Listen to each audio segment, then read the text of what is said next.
Saya Letnan Jenderal TNI Doni Monardo, Ketua Gugus Tugas, mengingatkan wabah COVID-19 masih berlangsung. Diperlukan disiplin dan kesadaran kolektif untuk menaati protokol kesehatan agar kita bisa segera mengakhirinya. Anda harus menjadi patriot bagi diri sendiri dan keluarga, serta Anda bisa menjadi pahlawan kemanusiaan bila berhasil melindungi sesama. Salam tangguh, salam kemanusiaan.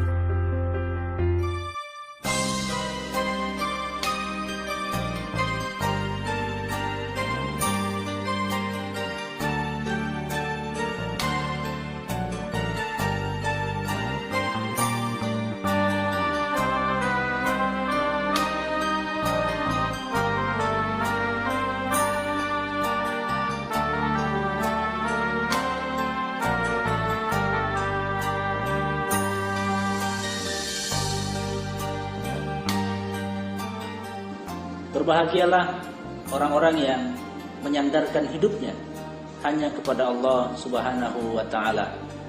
Semoga kita semua menjadi orang-orang yang bertakwa.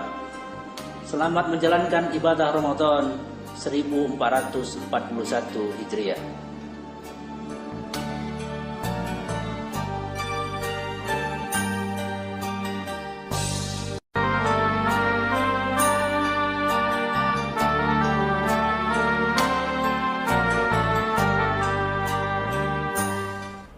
Bismillahirrahmanirrahim. Assalamualaikum warahmatullahi wabarakatuh. Alhamdulillahirabbil alamin. Wahdahu wassalatu wassalamu ala asrafil anbiya'i wal mursalin sayyidina wa maulana Muhammadin wa ala alihi wa sahbihi ajma'in. Amma ba'd. Ya ayyuhalladzina amanu hal adullukum ala tijaratin tunjikum min 'adzabin alim. تؤمنون بالله ورسوله وتجاهدون في سبيل الله بأموالكم وأنفسكم ذلكم خير لكم إن كنتم تعلمون صدق الله العظيم. Para pemirsa AW Sumur Channel dimanapun berada yang kami muliakan, kita bersyukur kepada Allah masih diberikan kesempatan dan kesehatan di 20 Ramadan ini kita kembali bertemu dalam diskusi publik. Mudah-mudahan kegiatan ini diridhoi oleh Allah Subhanahu wa Ta'ala dan bermanfaat bagi kita semua. Selawat dan salam kehadiran junjungan Rasulullah Muhammad sallallahu alaihi wasallam. Allahumma shalli wa sallim wa barik alaihi.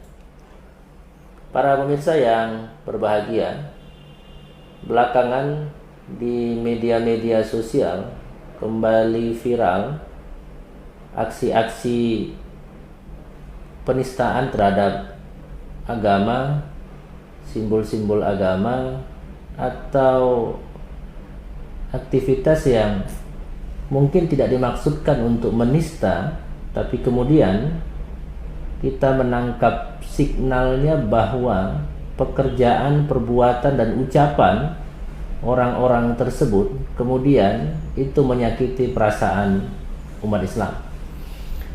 Saya ingin menyebut ada kasus viral seorang pria di Tasikmalaya misalkan yang menginjak-injak Al-Quran. Kemudian ada remaja di Gorontalo yang memplesetkan lagu Aisyah. Kemudian ada aksi remaja di Nusa Tenggara Barat yang sholat sambil berjoget TikTok. Kemudian ada lagi kemarin kasus dugaan penistaan dengan nasi berlogo anjing atau nasi rasa tersinggung dan terpukul atas kegiatan-kegiatan tersebut. Karenanya saya kira ini fenomena yang kembali marak di belakangan ini. Dan bagi Al-Jamiyatul Wasliyah Sumatera Utara, tentu ini menjadi perhatian yang sangat serius. Sebagai organisasi dakwah yang konsisten untuk menegakkan kebaikan dan mencegah kemungkaran, amar ma'ruf dan nahi mungkar, kita tentu wajib dan punya kewajiban untuk kemudian ikut menyuarakan agar aktivitas dan kegiatan ini kemudian, jika nyata-nyata dia melanggar hukum dan peraturan perundang-undangan yang berlaku, tentu kepada mereka harus diberikan hukuman yang setimpal dengan itu. Saya kira kita tentu akan menerima maaf kepada siapapun yang kemudian mengakui kekhilafan dan kesalahannya, tapi tentu bagi mereka juga kita ingin meminta ketegasan aparat penegak hukum agar menindak sesuai dengan aturan yang berlaku. Karenanya petang hari ini AW Sumut Channel kembali menggelar diskusi publik yang mengangkat tema penistaan agama dalam perspektif penegakan hukum. Insya Allah akan hadir dari Kepolisian Daerah Sumatera Utara dan juga dari GNPF Sumatera Utara yang insya Allah nanti akan dihadiri oleh Ustadz Haji Tumpal Panggabean MA. Mudah-mudahan diskusi ini kemudian bisa memberikan informasi dan pencerahan bagi semua kita, bagi para pemirsa dimanapun berada. Dan kita percaya bahwa aparat penegak hukum kita akan bekerja secara profesional sesuai dengan kewenangan yang ada padanya, dan meminta mereka untuk menindak tegas siapapun yang melanggar peraturan perundang-undangan. Apalagi kemudian aktivitas itu bisa mencederai dan merusak kehidupan kerukunan umat beragama, kerukunan umat di dalam satu agama. Dan karenanya mudah-mudahan aktivitas dan kegiatan AW Sumut Channel ini senantiasa bisa bermanfaat sebagai jalan dakwah yang ditempuh oleh Al-Jam'iyatul Wasliyah pada saat pandemik seperti ini. Seyogianya kita ingin menggelar dialog ini secara lebih luas dengan dihadiri banyak para ahli, para pakar, termasuk juga tokoh-tokoh umat dan tokoh-tokoh agama, agar semuanya juga bisa merasakan manfaat dari diskusi ini dengan pertemuan secara langsung. Tapi karena situasi pandemik yang sampai hari ini juga masih belum berakhir, mudah-mudahan media dakwah yang kita gunakan secara virtual ini kemudian insya Allah bisa juga mendatangkan banyak manfaat bagi kita semua.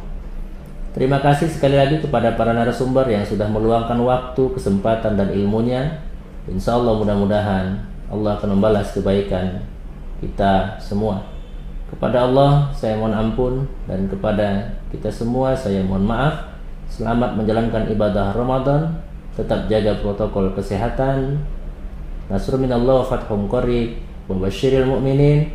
Wassalamualaikum warahmatullahi wabarakatuh. Assalamualaikum warahmatullahi wabarakatuh. Hamdan wa syukurillah, amma ba'du. Qala Allah Ta'ala fi kitabihil karim, ya ayyuhalladzina amanu hal adullukum ala tijarah tunjikum min adzabin alim. Tu'minuna billahi wa rasulih wa tujahiduna fi sabilillahi bi amwalikum wa anfusikum. Dzalikum khairul lakum in kuntum ta'lamun. Shadaqallahul adzim. Pemirsa, sahabat Puska, Pusat Kajian Keagamaan Al-Jam'iyatul Wasliyah Provinsi Sumatera Utara dimanapun Anda berada.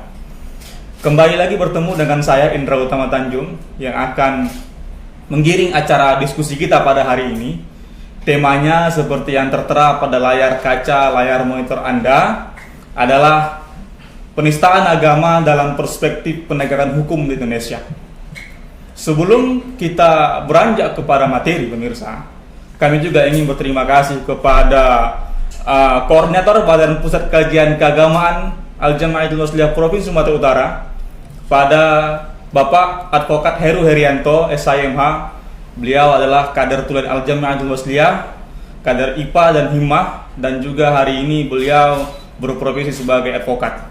Dan juga terima kasih kepada Bapak Hendra selaku sebagai direktur Direktur AW Sumut Channel, AW Sumut TV insyaallah nantinya ke depan. Oke pemirsa, bagaimana puasanya hari ini? Hari ini adalah puasa Ramadan kita yang ke-18 ya Pak ya. Puasa yang ke-8, yang ke-20. Yang ke-20, mudah-mudahan semoga selalu lancar dan terhindar dari segala mara bahaya, terutama virus yang berkeliaran pemirsa. Oke baik. Karena judul kita hari ini adalah penistaan agama dalam perspektif penegakan hukum di Indonesia, kami menghadirkan dua pemateri pada hari ini. Dua pemateri. Yang pertama adalah dari penegakan hukum sendiri, yakni dari Kepolisian Provinsi Sumatera Utara, yang kali ini diwakili oleh Bapak Kombes Pol Dr. Haji Irwan Anwar SIK SHM. Assalamualaikum Bapak. Waalaikumsalam. Sehat Bapak? Alhamdulillah. Alhamdulillah, beliau adalah Diskrimum Polda Sumut, pemirsa. Dan yang kedua, pemateri kita, bintang tamu kita hari ini adalah Haji Tumpal Panggabean MA. Beliau adalah Wakil Ketua Umum GNPF Ulama Sumut. Jadi pemirsa, dari awal hingga hari ini kami selalu mengadakan pemateri itu dari dua. Selalu kami mengadakan dua pemateri, bukan satu. Mengapa demikian? Apakah kami ingin mengkontrakan kedua yang tidak? Apakah kami ingin membandingkan kedua yang tidak? Tetapi kami ingin menghadirkan kepada sahabat Puska dimanapun Anda berada, dari dua sudut pandang yang berbeda, ternyata ada satu tujuan yang sama. Terutama mengenai penistaan agama ini. Kita sama-sama sepakat bahwa kita mengharapkan tidak ada yang lagi penistaan agama di Indonesia. Untuk itu kami hadirkan kedua pemateri ini, pemirsa.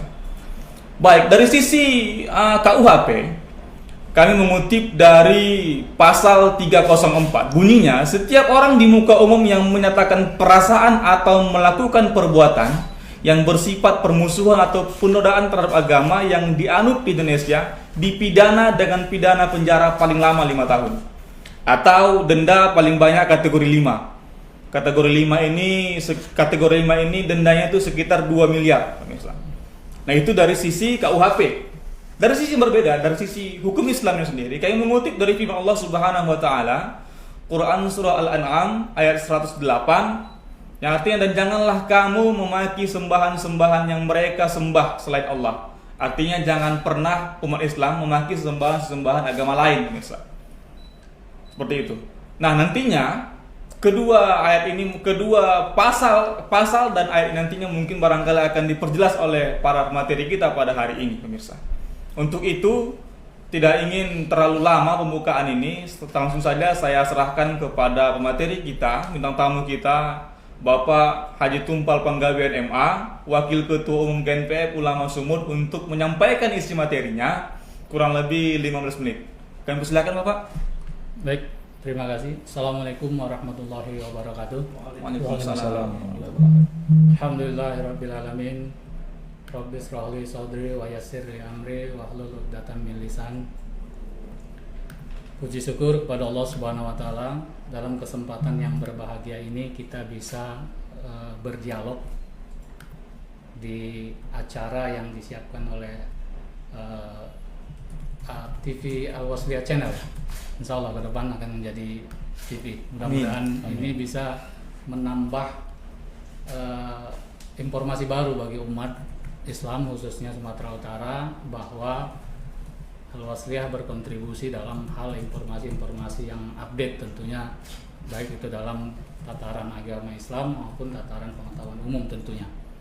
Kemudian salawat beriring salam kepada Rasulullah SAW dengan ucapan Allahumma sholli ala Muhammad wa ala ali Muhammad. Semoga kita dan seluruh keluarga kita mendapat syafaatnya di yaumil mahsyar. Amin amin ya rabbal alamin. Pemirsa yang dirahmati Allah, yang kami hormati tentu para jajaran pengurus Al-Wasliyah, mulai dari yang dipimpin oleh saat ini Ustadz Dr. Dedi Haji Iskandar Batubara, kemudian juga pemateri dari Polda, kali ini hadir Dirkrimsus ya? Dirkrimum.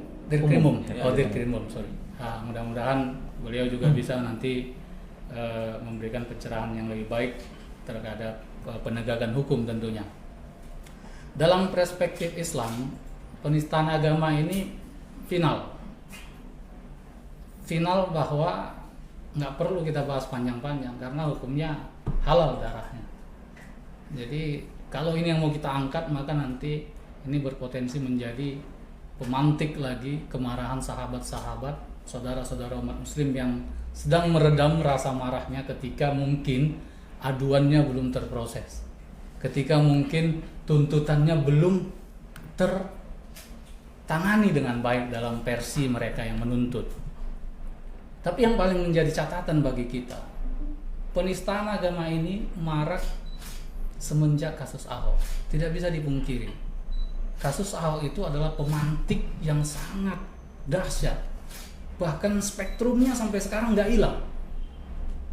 Semua gerakan-gerakan umat Islam belakangan ini, ormas-ormas Islam, terlebih-lebih GNVF, itu jauh dipantik dari sana.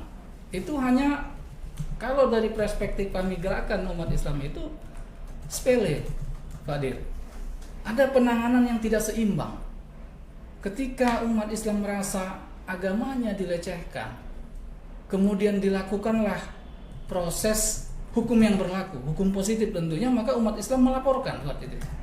Dilaporkan, ditunggu, responnya tidak kelihatan, ditunggu, tidak kelihatan, baru aksi.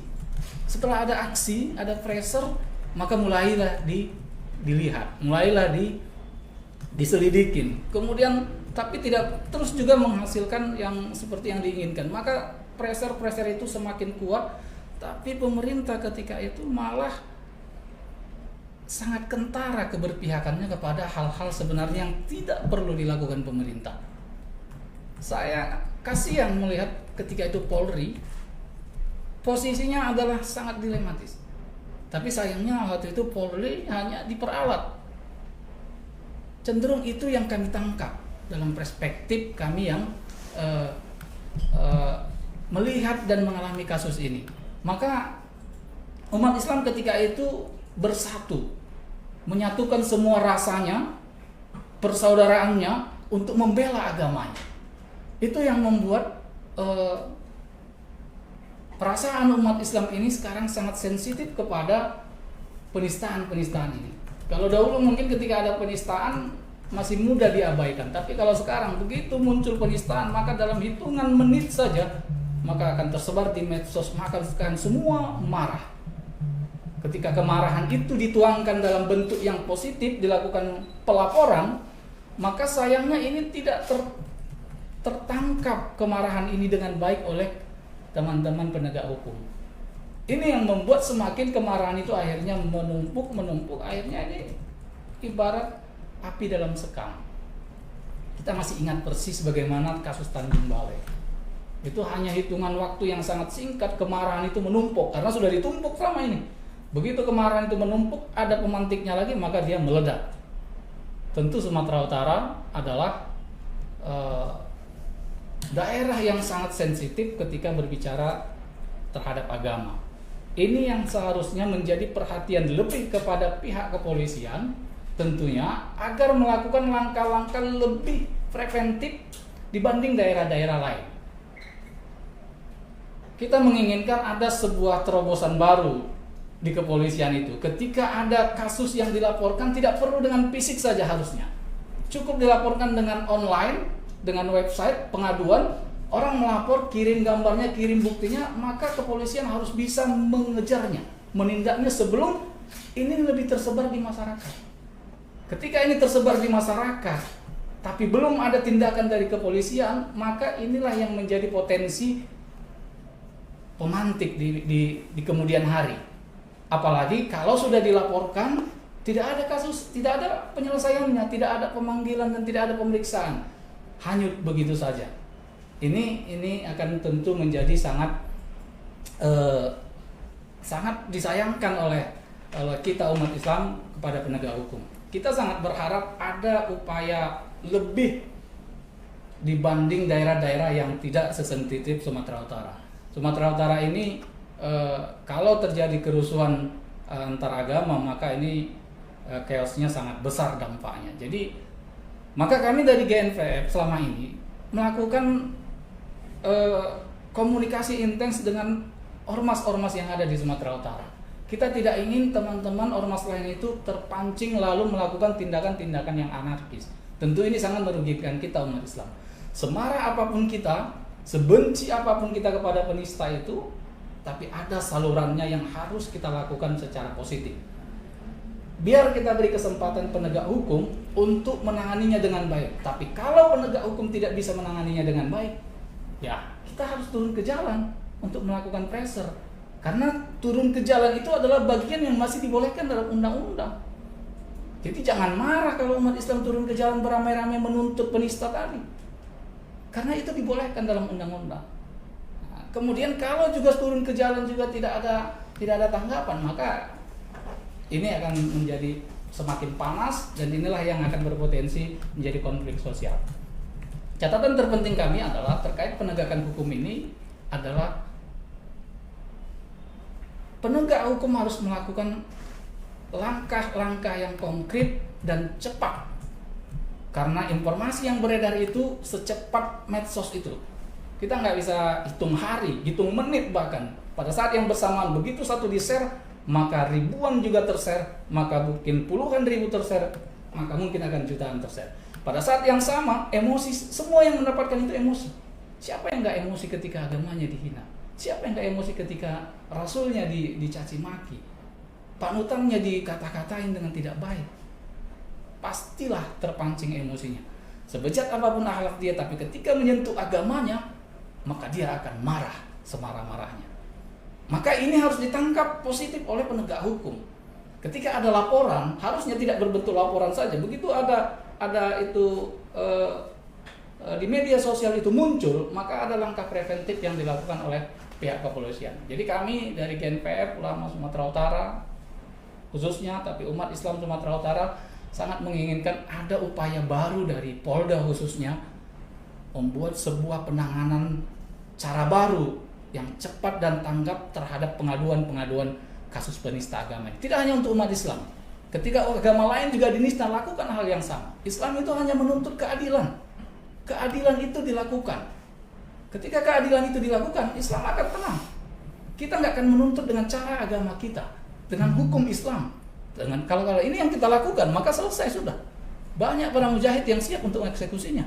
Tapi ini sengaja memang tidak dilakukan. Di sini kesadaran umat Islam menahan emosinya, walaupun ini dibenarkan dalam agama. Tapi kita tahu kita hidup di tataran hukum, di negara hukum, maka hukum yang kita minta menyelesaikannya. Itulah catatan terpenting kami.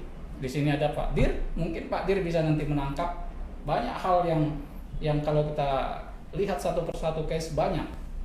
Tapi secara umum semua masalahnya adalah kecepatan penanganan, kecepatan responsif, dan kemudian adalah penanganan yang adil, tidak diskriminasi, tidak melihat siapa golongan mana yang melapor, tapi dia melihat bahwa ini adalah kasus penista agama.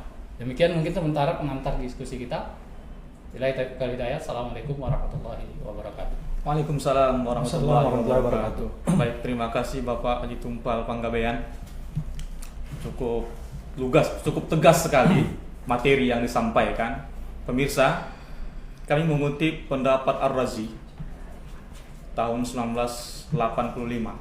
Beliau mengatakan dalam kitabnya Mafatih Al-Ghaib, menilai bahwa secara implisit ayat Quran surah Al-An'am ayat 103 Quran surah Al-An'am ayat 108 tadi mengatakan bahwa ayat itu merupakan peringatan agar dalam berdakwah tidak terjebak dalam tindakan yang tidak bermanfaat, sekaligus merupakan ajakan umat Islam agar tidak bertindak layaknya orang bodoh. Pemirsa, bahwa penistaan agama itu tidak hanya dilakukan oleh satu arah, artinya dari luar ke dalam, tetapi juga ada orang dalam yang menistakan agamanya sendiri begitu. Ada juga mungkin barangkali sesama saling menistakan ini begitu. Ada juga di antara kita juga tidak bisa menafikan bahwa ada beberapa para pendakwah dai kita, ustaz kita, ulama-ulama kita yang notabene-nya beliau mantan pendeta yang dengan sigap mengatakan dengan sigap bahkan terkesan mengejek agama lain, pemirsa. Nah, itu nanti mungkin barangkali bisa kita minta pendapat dari utusan GNPF hari ini. Dan juga pemirsa dimanapun Anda berada, kami mengutip dari CNN Indonesia bahwa banyak negara yang masih mempertahankan hukuman bagi para penista agama. Salah satunya adalah Iran dan Saudi Arabia. Kedua negara ini memberlakukan hukuman mati bagi oknum yang menghina nilai-nilai tokoh agama, bahkan pimpinan negara. Bahkan negara barat sendiri pemirsa, yang notabene-nya kita yang tersirat di pikiran kita negara-negara barat itu adalah negara liberal, tetapi ada beberapa negara yang masih mempertahankan hukum-hukum mengenai penistaan agama ini. Contohnya seperti Jerman pada pasal 166 KUHP maksudnya. Oke.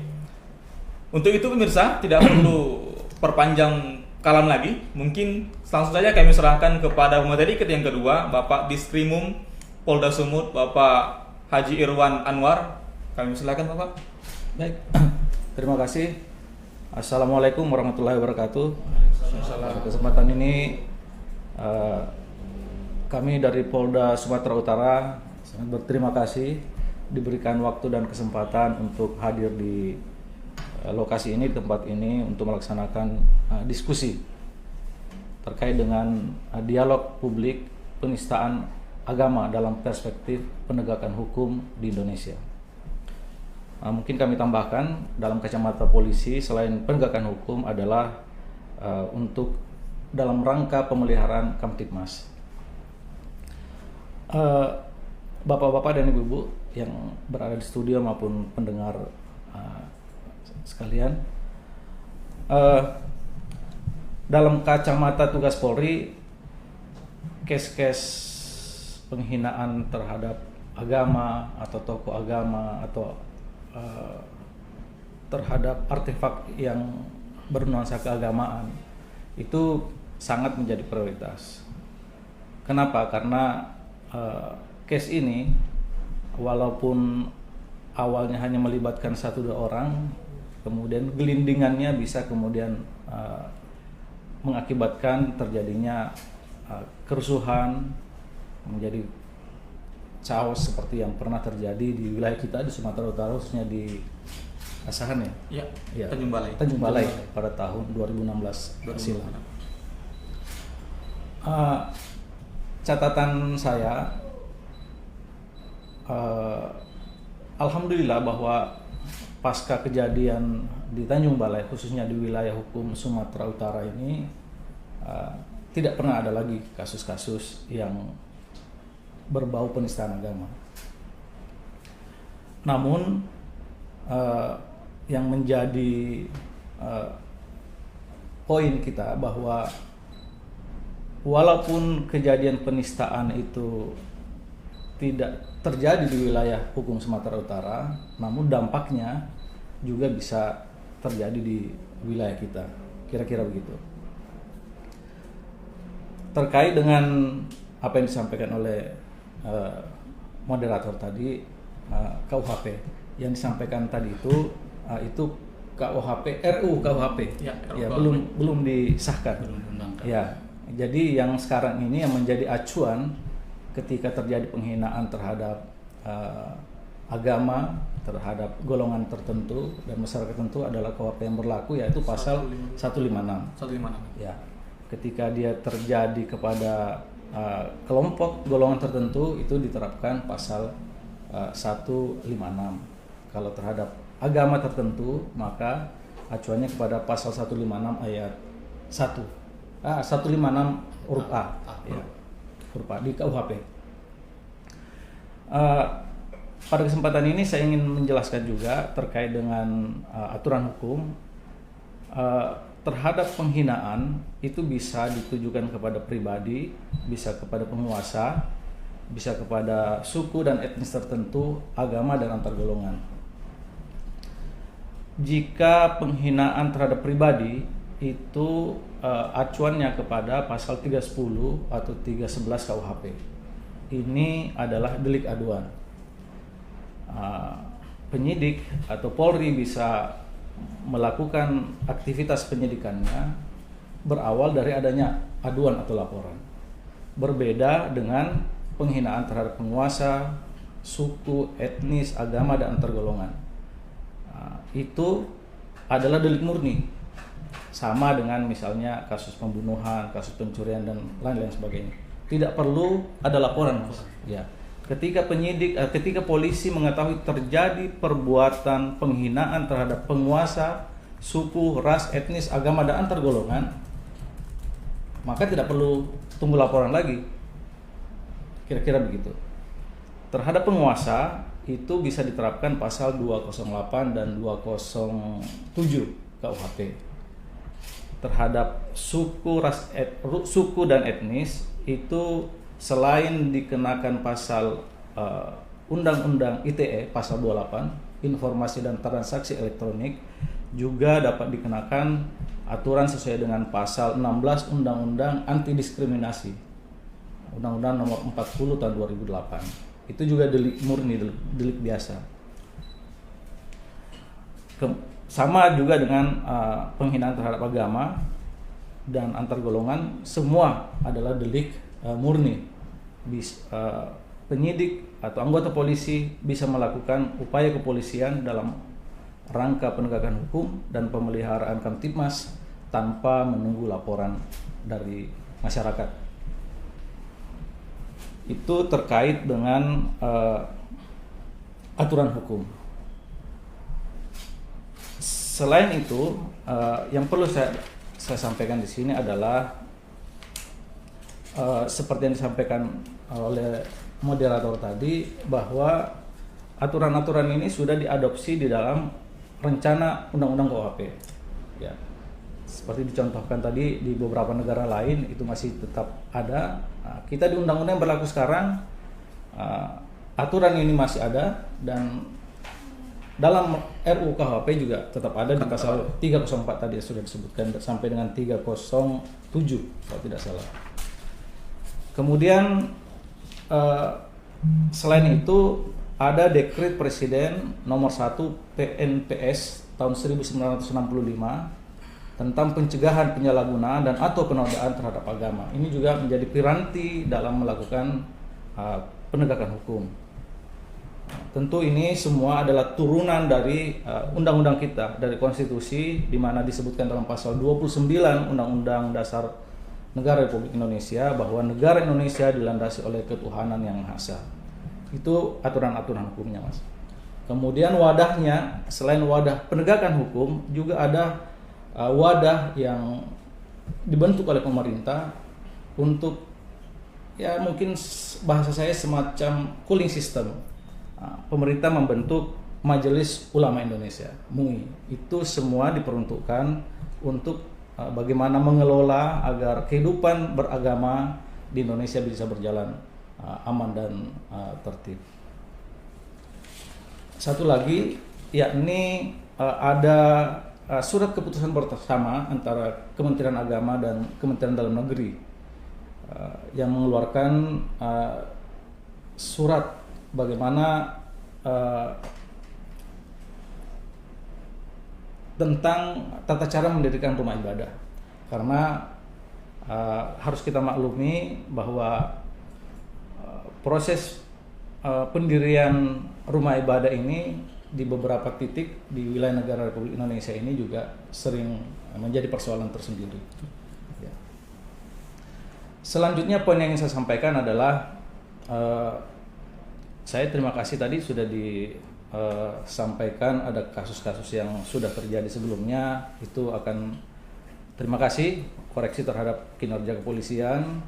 Nah, ini akan menjadi semacam evaluasi agar kita bisa sama-sama bekerja lebih baik di kedepannya, di tahun-tahun berikutnya, pokoknya di masa-masa berikutnya. Mungkin sekedar catatan bisa dibuka di internet bahwa misalnya di case Pak Ahok itu bukan penghinaan terhadap agama, tetapi penghinaan terhadap golongan. Di situ disebutkan Pak Ahok dipersalahkan dalam kalimatnya, elit-elit politik sering menggunakan ayat Al-Maidah untuk kepentingan. Jadi elit-elit politiknya bukan, tapi itu udah case lalu. Nah, itu mungkin persepsi yang berbeda, tetapi dalam amar putusan yang dihukumkan kepada Pak Ahok itu mungkin saya juga baru baca tadi malam, oh ternyata bukan penghinaan terhadap agama, tetapi penghinaan terhadap golongan, karena di situ elit politik yang disasar. Ya, itu mungkin yang saya dapat ketahui dari. Tapi itu catatan bagi kami dan menjadi pelajaran untuk kita ke depan bagaimana menjalankan konstitusi bernegara bisa lebih baik. Kemudian akhir-akhir ini seperti pengantar tadi bahwa kasus-kasus penghinaan terhadap agama itu bukan saja dilakukan oleh umat dari yang berbeda agama, tetapi dilakukan oleh umat dari agama itu sendiri. Sebagai contoh, misalnya Alamboan, warga Nusa Tenggara Timur, yang mempertanyakan dan menyangkal tanggal 25 Desember itu adalah hari kelahiran Yesus. Itu kemudian dalam vonis 1-2 minggu yang lalu itu dipidana selama 6 bulan penjara. Kemudian di contoh-contoh yang lain yang masih hangat di media, mungkin misalnya Ria Ernawati, warga Lombok yang melakukan aksi goyang TikTok dalam melaksanakan sholat, itu sudah ditangkap pada tanggal 4 Mei beberapa hari yang lalu. Kemudian Hatta Halilintar, YouTubers, itu juga dilaporkan karena dianggap melecehkan tata cara sholat. Dan contoh lain seperti yang diutarakan tadi, misalnya 3 remaja Gorontalo, kemudian camat di Kota Madya Parepare, Provinsi Sulawesi Selatan, yang dianggap melarang kegiatan sholat karena alasan pandemi corona. Itu kemudian dipersoalkan oleh mungkin masyarakat di wilayah Parepare sana. Satu sisi seperti yang saya sampaikan tadi, bahwa alhamdulillah di wilayah Sumut ini, di wilayah Provinsi Sumatera Utara yang menjadi wilayah tugas kami di Polda Sumatera Utara, itu belakangan ini alhamdulillah tidak terjadi kasus seperti yang menjadi materi dialog kita pada sore hari ini. Mungkin itu kira-kira yang dapat saya sampaikan pada sesi kedua ini. Terima kasih. Oke, baik, terima kasih Bapak atas materi yang disampaikan. Pemirsa, seorang bijak mengatakan bahwa tentara tugasnya adalah untuk membasmi kejahatan.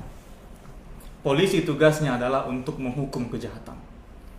Tetapi warga negara, kita semua, umat beragama, tugasnya adalah untuk mencegah terjadinya kejahatan tersebut.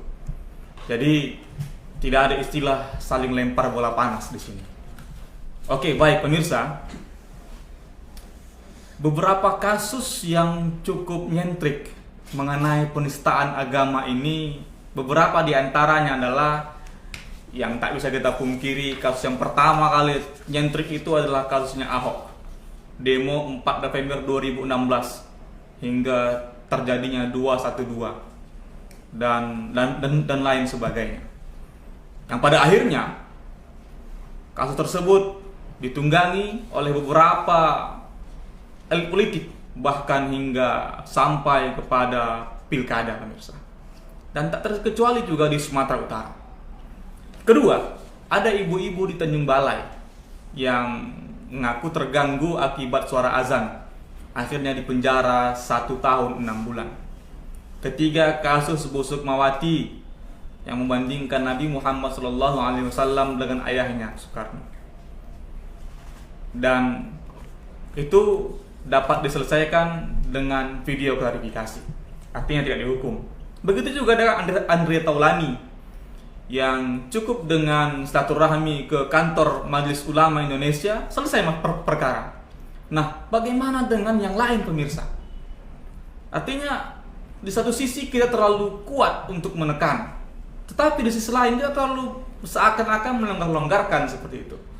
Nah, hal ini nantinya mungkin barangkali kita akan mintai keterangan dari pemateri kita, terutama dari Bapak Tumpal Panggabean, utusan dari GNPF Ulama Sumut.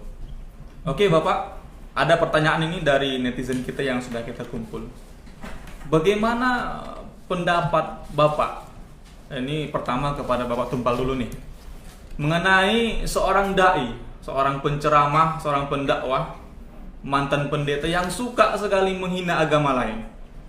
Bahkan mengatakan, mohon maaf kepada pemirsa yang bukan beragama muslim, kami harus terlihat vulgar bahasanya agar sampai tujuannya seperti itu, agar tidak gantung. Hingga menghina agama lain, mengatakan pakai kolor kok disembah-sembah dan lain sebagainya begitu. Nah, apakah ada dalam Islam diajarkan seperti itu? Nah, bagaimana kira-kira tanggapan Bapak Tumpal penggabnya?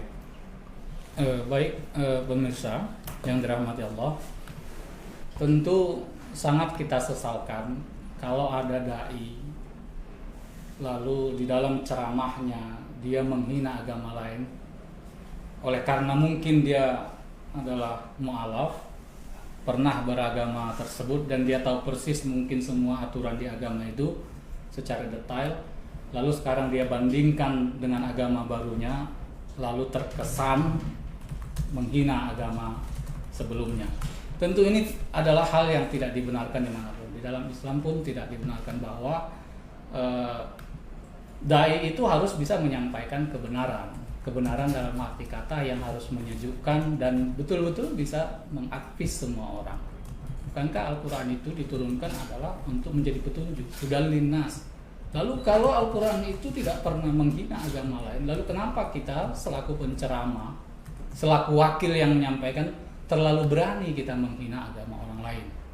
Dalam Islam kan jelas konteksnya adalah lakum dinukum waliyadin. Betul. Ya sudah, bagi kamu agamamu, bagiku agamamu. Ini jelas sekali nggak multitafsir. Jadi kalau hal yang tidak multitafsir ini semua orang sependapat. Tentu kalau ada orang-orang tersebut itu sangat disayangkan. Kita pun tidak membelanya, kita pun tidak memberi tolerir untuk itu. Maka ini juga himbauan autokritik buat kita para dai, buat para ustadz, buat para asatis yang selalu ada di tengah-tengah umat menyampaikan kebenaran. Nggak perlu kita memburukkan agama lain untuk memperlihatkan kita lebih baik dari agama itu. Nggak perlu. Karena agama ini cukup baik, cukup mulia, mau ditinjau dari sisi apapun. Lalu buat apa? Buang energi. Lalu buat apa mengganggu orang? Nggak akan lebih sempurna penyampaianmu ketika kau burukkan agama lain. Tapi jauh lebih sempurna penyampaianmu ketika kau angkat nilai-nilai yang ada di Islam itu. Jadi pemirsa yang menanyakan ini, tentu ini kami sangat menyayangkan. Dan kita semua umat Islam menyayangkan kalau ada dai, kalau ada ustadz menyampaikan itu. Himbauan bagi kita para ustadz, para asatis, melalui acara ini, tolong ke depan jangan pernah ada di antara kita yang sampai menista agama lain. Kalau kita saja para dai, para ustadz menista agama lain, bagaimana para umat di bawah?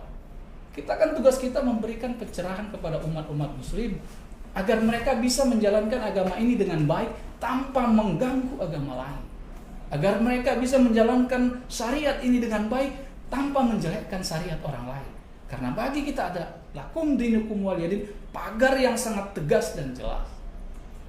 Itu yang menjadi catatan kita, autokritik kita. Para umat Islam, khususnya para dai, para ustadz yang selalu setiap saat berceramah menyampaikan ayat-ayat Allah di luar. Kami sangat bangga kepada sahabat para ustadz sekalian yang terus giat menyampaikan kebenaran, mengajak untuk umat untuk tetap di syariat Allah ini. Tapi jaga yang satu itu, jangan sampai pernah melanggar rambu yang sama sekali tidak ada artinya bagi kita, sama sekali tidak ada manfaatnya untuk kebaikan yang disampaikan, malah jauh lebih mendegradasi kebaikan tema yang sedang Anda bawa. Harusnya tema itu duduk di hati mereka, tapi begitu ending itu sampai, kalimat itu sampai, buyarlah. Maka mereka tanya, kenapa ini Ustaz? Kenapa ini kok sampai begini? Apalagi agama lain yang mendengar. Pasti dia tersinggung, sama persisnya ketika kita tersinggung mendengar agama kita dihina orang lain. Ya, terkait tadi itu terkait dengan di internal kita atau para dai yang beberapa kita kenal, kita tahu persis ada beberapa orang yang sering menyampaikan itu, dan kita juga kalau kita ketemu kita ingatkan hal-hal yang seperti itu. Kemudian terkait dengan menyikapi tadi yang disampaikan Pak Dir tadi, bahwa putusannya adalah sebenarnya penodaan agama, bukan golongan. Jadi ini hanya koreksi, putusannya itu jelas dibacakan hakim itu adalah penodaan agama, yaitu agama Islam, bukan golongan. Jadi yang itu tadi tidak menjadi putusan dia. Boleh dicek lagi, saya sudah lagi cek tadi bahwa itu putusannya adalah penodaan agama. Oke, baik Bapak, terima kasih banyak Bapak. Kita juga jangan terlalu buang-buang waktu untuk masalah itu kan, sebab juga sudah diputuskan. Ya. Gitu. Artinya tidak ada gunanya lagi, saya pikir ya cukup jadi barometer aja gitu ke depan. Nah, lantas Bapak bagaimana kira-kira dengan permasalahan-permasalahan yang cukup vital, katakanlah seperti konsep kafir dalam agama Islam gitu kan, juga mengucapkan larangan dilarang mengucapkan selamat kepada agama lain kalau hari besar gitu kan. Nah, itu kan jelas tertera dalam Al-Qur'an, Bapak. Nah, hari ini dengan adanya media sosial, jadi video ceramah para dai, para ustadz kita itu bukan hanya umat Islam nih yang mengkonsumsi begitu. Juga banyak agama-agama lain yang mengkonsumsi gitu. Nah, lantas bagaimana tanggapan Ustadz mengenai hal ini gitu? Artinya hal-hal yang cukup vital ini diketahui oleh umat lain gitu. Apakah nantinya tidak akan menciptakan perasaan mak menyinggung nih gitu atau bagaimana gitu, Ustadz? Dulu konsep kafir, kata-kata kafir ini, kalau kita ambil kata-kata kafir yang menjadi contohnya, tidak pernah menyinggung perasaan oleh umat di luar Islam. Tapi pasca pertikaian kemarin, terbentuklah dua polarisasi yang sangat kental dan sangat kentara.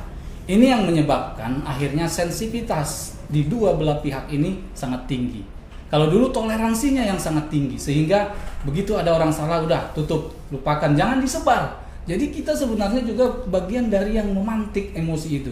Ketika kita dapat sebuah capture penodaan agama, lalu kita ikut menyebarkannya, maka sebenarnya pada saat yang bersamaan kita memancing dan mengajak amarah yang bersamaan. Dan ini sebenarnya juga tidak dibolehkan di dalam Islam. Tapi kalau kita memang keberatan dengan ini, ada jalurnya. Kita lebih baik ketemu dengan pengacara Al-Wasliyah, lalu menyampaikannya dengan baik. Tolong, Al-Wasliyah selaku ormas Islam terbesar di Sumatera Utara, ini suara saya selaku umat Islam. Tolong ini sampaikan ke jalur yang baik, daripada Anda share di grup yang ada di handphone Anda. Bayangin, ada 5-10 grup di share yang isinya 100-200, terus sampai ke 5-10 grup. Pada saat yang bersamaan, isi grup tadi, kalau nuansanya sama 20% saja, bayangkan. Terus, kapan berhentinya? Nah, itu yang menjadi catatan. Kafir itu kan sebenarnya tidak ada hal yang, kalau dalam perspektif bahasa, kafir itu kan sesuatu yang orang di luar Islam atau orang yang ingkar. Jadi kalau ini yang mau kita pertentangkan, ini sudah masuk kepada substansi daripada ajaran itu tadi. Ketika bicara substansi, kita tidak bisa tawar-menawar di sini. Nggak akan mungkin kita ganti itu kafir itu menjadi sebuah kata non-muslim. Nggak mungkin. Jadi kalau tadi kaitannya mengucapkan ucapan selamat Natal, lah ini tentu juga masuk kepada konteks yang sangat prinsipil. Ketika kita mengucapkan selamat hari Natal tadi kepada agama lain, sama ketika kita analoginya adalah coba dia suruh mengucapkan 2 kalimat syahadat. Itu kan sama-sama kalimat. Apa bedanya? Ketika orang, kalau Anda anggap saya terlalu moderat, terlalu ekstrim, sekarang kita balik deh, gitu. Anda sekarang coba dong ucapin 2 kalimat syahadat. Ya, gantian. Berani nggak? Tentu pasti dia menolak. Jadi ini yang kita maksud dengan bijaklah dalam melihat situasi ini. Tentu memang nggak bisa dipungkiri dengan saya katakan ada kronologi yang memancing emosional ini sangat sensitif. Inilah tugas kita berikutnya, meredam ini kembali, mencairkan situasi ini kembali agar kita masuk kepada fase-fase sebelum ada polarisasi yang besar ini. Karena kita tahu juga ending dari polarisasi ini tidak terlalu baik bagi umat. Bagi kita umat Islam, bagi kami yang bergerak di pergerakan ini, bagi GNPF, tidak ada baiknya polarisasi yang ada sekarang. Mereka yang memanfaatkan situasi, mereka yang memanfaatkan umat, mereka yang mengambil hasilnya, umat ditinggalkan. Nah, umat yang harus kita ajak ini untuk lebih dewasa melihat ini, tidak hitam putih, tapi dewasa melihat adakah ini muatannya seperti apa agar kita bisa bersikap lebih baik. Terima kasih Bapak. Khusus untuk Sumatera Utara, Al-Jamaatul Wasliyah berdiri di Sumatera Utara dan besar di Sumatera Utara. Maka kami meyakini bahwa sesuai dengan namanya, Al-Jamaiyah yang menghubungkan, yang menghubungkan antara kedua belah pihak. Maka Al-Jamaatul Wasliyah diharapkan nantinya ke depan bisa mendamaikan kedua hal yang berbeda tersebut. Bisa mempertemukan kedua hal yang berbeda tersebut. Seperti halnya hari ini kami dudukkan bersama di sini GNPF dan kepolisian. Oke, baik Bapak. Bapak, kami ini ada pertanyaan ini untuk Bapak Irwan Anwar nih, mengenai apakah atas dasar Kamtibmas penegakan hukum dan penistaan agama itu bisa dilonggarkan, Bapak? Kami persilakan, Pak. Memang apakah atas dasar Kamtibmas? Iya, penegakan hukum itu bisa penegakan hukum dalam penistaan agama bisa dilonggarkan gitu. Oke.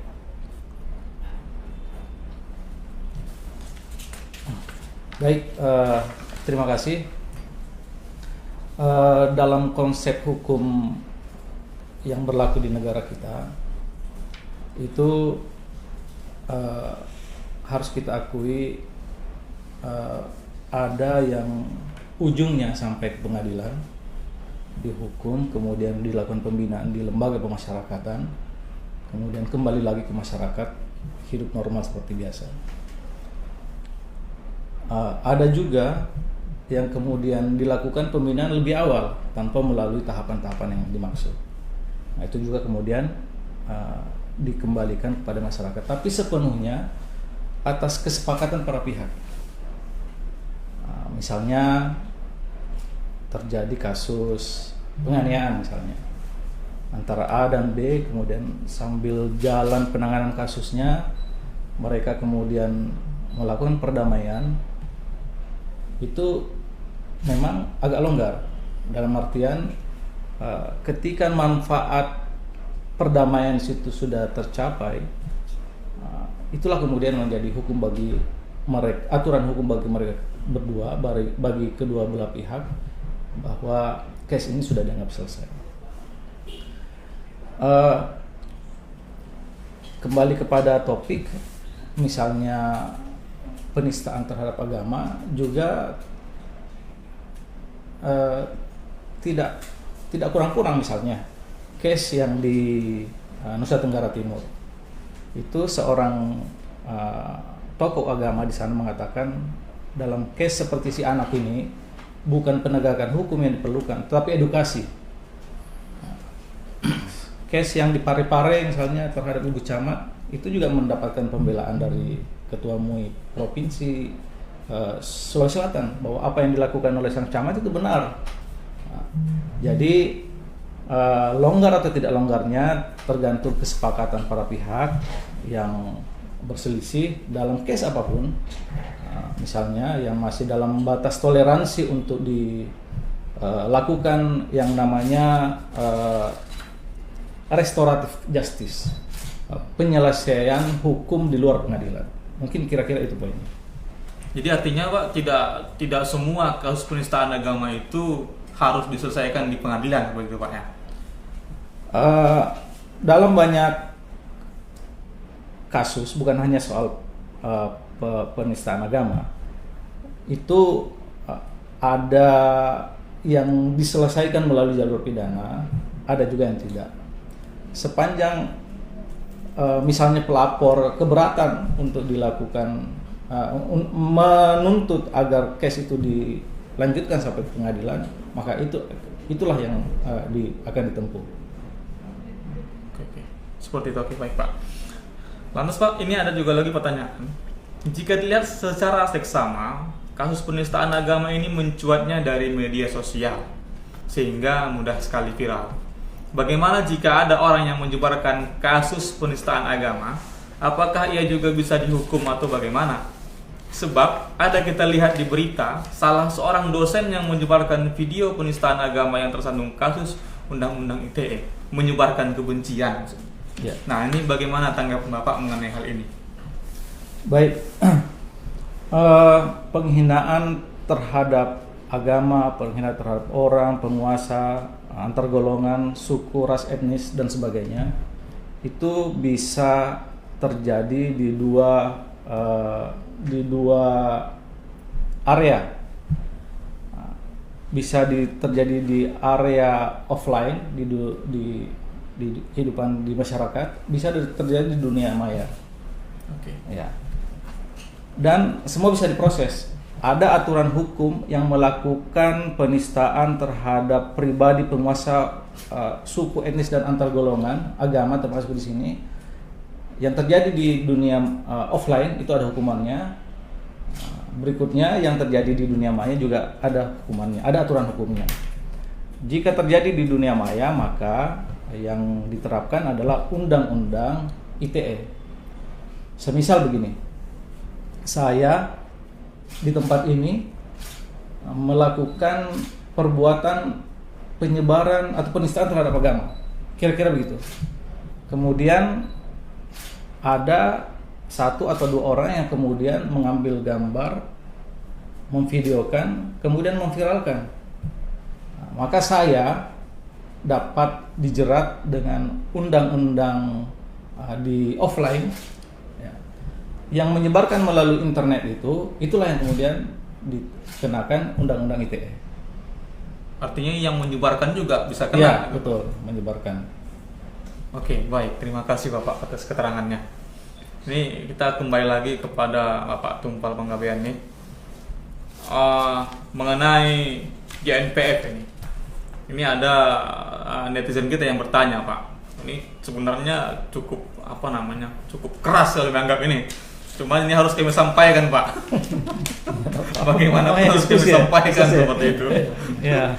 Ini mengenai GNPF sebagai sebuah ormas udah macam polisi syariah katanya, Pak. Nah, ini bagaimana ini? Dan mereka mengklaim mewakili umat, padahal banyak sekali ormas yang ada di umat Islam ini begitu. Ini bagaimana tanggapan Bapak ini, Pak? Ya, jadi begini. Kalau di dalam perjuangan itu tidak mungkin kita akan menjadi nilai positif semua. Tentu orang-orang yang tidak sepaham dengan kita pasti akan melihat perjuangan itu adalah bagian yang tidak sempurna. Maka dia akan lihat dalam perspektif dia. Polisi syariah kan coba lihatlah. GNPF itu kan lahir dari ormas. Dulu GNPF itu namanya GAPAI, di Sumut ini GAPAI, Gerakan Anti Penista Agama Islam. Itu yang kita deklarasikan dulu dari 50-an lebih ormas. Semua perwakilan ormas di sana. Lalu mungkin orang tersebut tidak ada di sana, ya kita Allahu a'lam. Tapi semua perwakilan ormas di sana. Lalu inilah yang menjadi leading sektor semua gerakan karena ketika itu fokus kepada suatu tema. Saking kerasnya arus ini, maka ini berubah sampai namanya GNPF. Dan GNPF itu kan sebuah gerakan saja. Sebuah gerakan yang siapa saja boleh ada di sana. Kita-kita yang ada di sana adalah bukan mengklaim itu punya kita, tidak.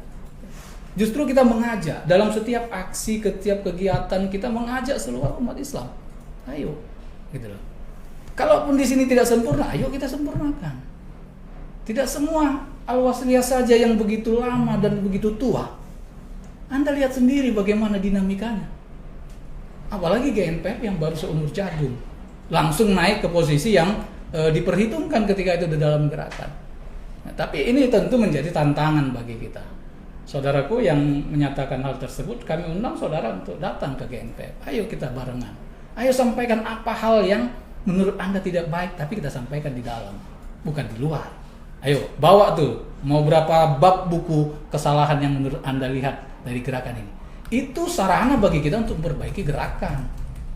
Justru kita senang ketika ada orang kritik, sepanjang kritik itu di dalam, bukan di luar. Ketika di dalam dia akan membangun, ketika di luar dia akan menghujat. Nah, itu dia perspektifnya. Maka sah-sah saja orang mengatakan seperti itu, tapi yang paling penting GNPF itu tidak ormas.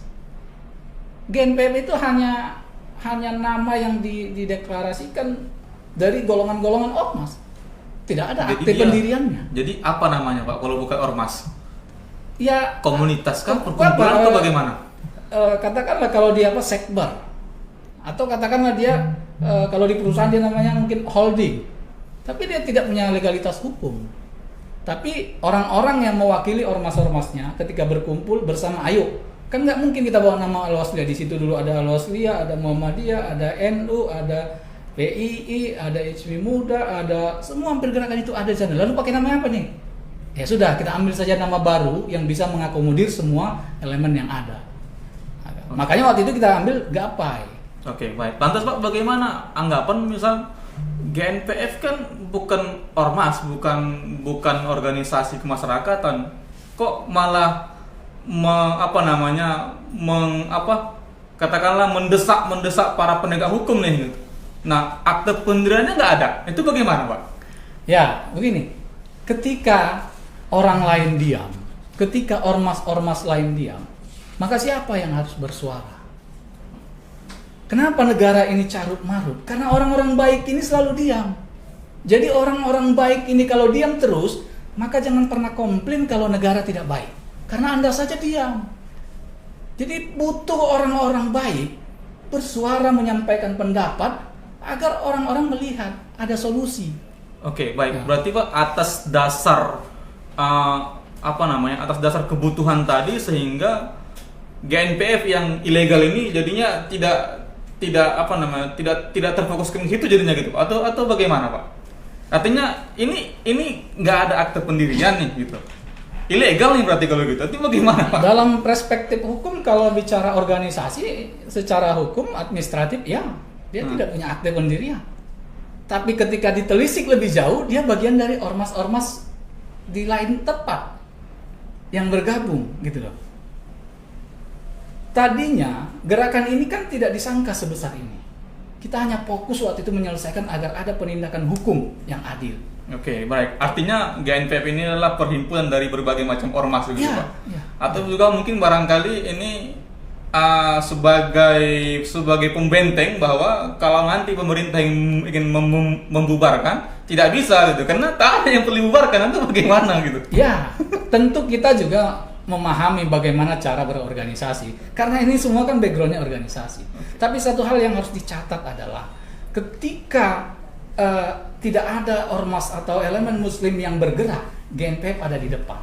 Kita yang berhadapan dengan sahabat-sahabat Polri, kita terus berhadap-hadapan karena situasi. Apa boleh buat? Oke. Teman-teman kita semua kemarin ketika kasus hukum kita hadapin, ormas lain tiara. Oke. Nah. Oke, baik. Terima kasih Bapak. Sebenarnya banyak sekali pemirsa yang perlu kita diskusikan lagi di sini, tetapi disebabkan durasi sehingga tidak bisa dilanjutkan kembali. Tetapi untuk itu, sebelum kami tutup diskusi ini, kami ingin memintai pendapat dari kedua bintang tamu kita hari ini, ya istilahnya closing statement lah begitu. Nanti closing statement dari pihak GNPF dan juga dari pihak kepolisian bagaimana. Dari Bapak, boleh Bapak tumpal dulu? Baik, closing statement saya adalah bahwa penistaan agama ini harus sama-sama kita cegah dengan porsi masing-masing. Kita berharap Polri selaku penegak hukum lakukanlah tugas sebaik mungkin. Responlah kepada hal-hal yang sangat sensitif ini. Jangan biarkan ini bergerak dan bergulir di tengah-tengah umat tanpa respon Anda selaku pengaman negara ini. Mengayomi rakyat itu semboyan Polri. Maka sebaik mungkin respon dengan cepat. Kalau bisa lakukan sebuah program bagaimana cara merespon dengan cepat. Adakah pengaduan online yang kita bisa melakukannya tanpa ke medsos tapi ke online-nya Polda? Ini kan sangat berarti. Jadi kita tidak sebar ke medsos yang lain tapi ke online-nya Polda agar Polda bisa menindaklanjutinya. Bagi para asatis, para ustaz, para ustazah, dimanapun Anda berada saudaraku, ketika berdakwah di tengah-tengah masyarakat, jangan pernah menyinggung, menyakiti agama lain di luar konteks agama kita. Ajaran agama kita jelas, lakum dinukum waliyadin. Mari kita bimbing umat Islam agar tidak satupun umat Islam melakukan penistaan agama, baik kepada agama Islam maupun kepada agama lain. Demikian, terima kasih. Oke, baik. Terima kasih Bapak. Mungkin langsung saja Bapak Iwan, silakan Pak. Baik, ada nilai yang negara-negara Barat punya, yakni freedom of speech, kebebasan berbicara. Berbicara. Nah, Di balik kebebasan berbicara ada yang kontra, namanya hate speech. Nah, kita di negara timur juga punya nilai toleransi. Itu yang hidup dari zaman nenek moyang kita sampai dengan sekarang. Nah, mudah-mudahan nilai ini kemudian jangan dikotori oleh perbuatan-perbuatan yang bernilai intoleransi. Itu yang pertama. Kemudian yang kedua, bahwa kita harus terus melakukan edukasi kepada keluarga, kepada lingkungan, agar kemudian problem-problem kemasyarakatan ini tidak berkembang liar. Terima kasih. Oke, baik, terima kasih Bapak. Pemirsa, akhirnya sudah 1 jam kita bersama di studio ini. Terima kasih kepada Bapak Kombes Pol Dr. Haji Irwan Anwar SIK SHM Hum selaku sebagai Dir Krimum Polda Sumut. Terima kasih Bapak atas waktunya, dan juga terima kasih kepada Bapak Haji Tumpal Panggabean MA, Wakil Ketua Umum GNPF Ulama Sumut. Terima kasih Bapak waktunya. Kami ucapkan semoga kedua bintang tamu kita hari ini pulang dengan selamat sampai ke tujuan.